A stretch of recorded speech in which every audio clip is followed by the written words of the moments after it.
What's up, Beckham and Wando? I'm Izzy Swite, and you're watching East Cooper Student News. Today on the show, we'll check out the CAS cosmetology program, give you all the homecoming buzz, and take a look at all Hurricane Ian has disrupted.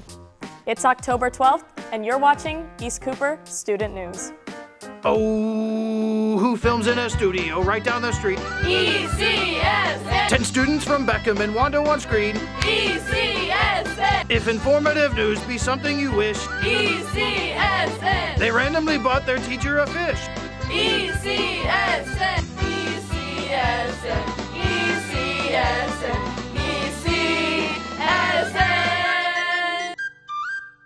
Thanks for watching ECSN. I'm Izzy Swite.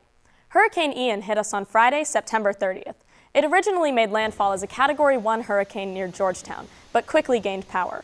Over 100,000 people in our area lost power.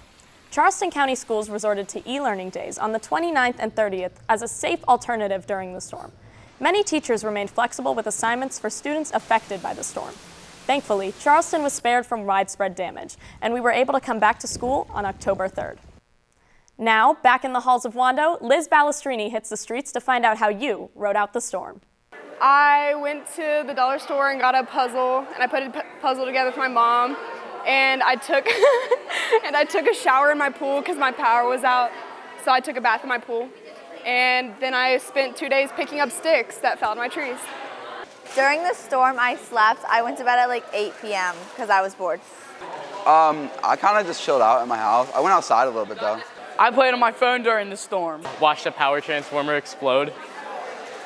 That did indeed happen. I did nothing and I just did like schoolwork. I did my e-learning assignments. I got called into work at Home Depot. I did homework and planned for Taylor Swift Club. We got activated by FEMA, which means that we all went to our nearby schools and worked out of there essentially on 12-hour shifts. So I came back to Wando and got to sleep on the floor of one of the classrooms. Unfortunately, Hurricane Ian hit us right in the middle of a big week at Wando, homecoming week. The homecoming football game against Cane Bay was originally scheduled for September 30th. The storm forced the game to be moved to Wednesday, September 28th. Nick Patel was on the field and has all the highlights. Wando was recognizing his seniors outside the stadium, what was supposed to be a homecoming game against Cane Bay. Early first quarter, no score. Josh Weeks attempts to hit a field goal. He drills it. Wando takes an early lead, 3-0. Still first quarter, Cane Bay trailing 3-0. The Cobras hand it off to the running back, takes it up the middle for a 20-yard touchdown. Cane Bay takes the lead and would not look back. Second quarter, game tied, Cobras with the ball. Cane Bay hands it off to the running back to the left side, and he drags the defender on his way to the end zone. Cane Bay wins 36-15. Reporting for ECSN, I'm Nick Patel. Thanks, Nick. Hurricane Ian didn't just move the football game. It also moved two other major homecoming events. The homecoming dance was supposed to be October 1st, but was postponed. As of our recording, the new date is November 12th from 8 to 11 p.m. You need to buy tickets on gofan.co. If you bought tickets for the original date, you should have received a refund. The homecoming court was moved to last Friday's football game against Berkeley. The new homecoming king and queen were crowned at halftime. Your 2022 homecoming king, Khalid El-Zamani.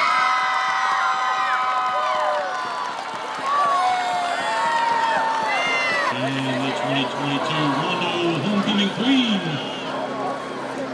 Kelly P. I feel amazing, I'm not gonna lie.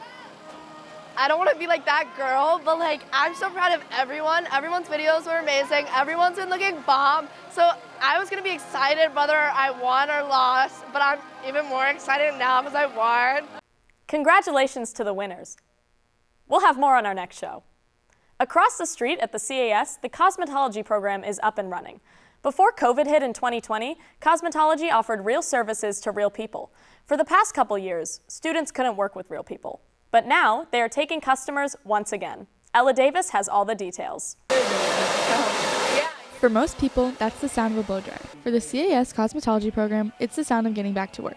Cosmetology students have reopened their doors this past month to begin serving people after COVID put a halt to their services. For the last 2 years, they've only been working with mannequins.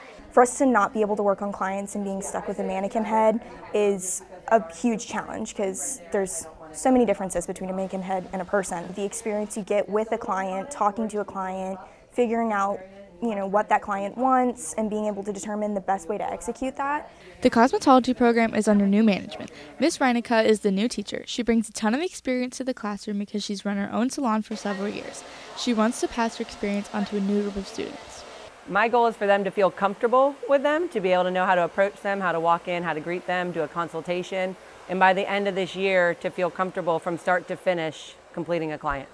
To be able to have client interaction and know how to approach people and how to engage people is huge in gaining clients, keeping clients, and building your business. One of the students learning how to deal with the new clients is Adeline Abbott.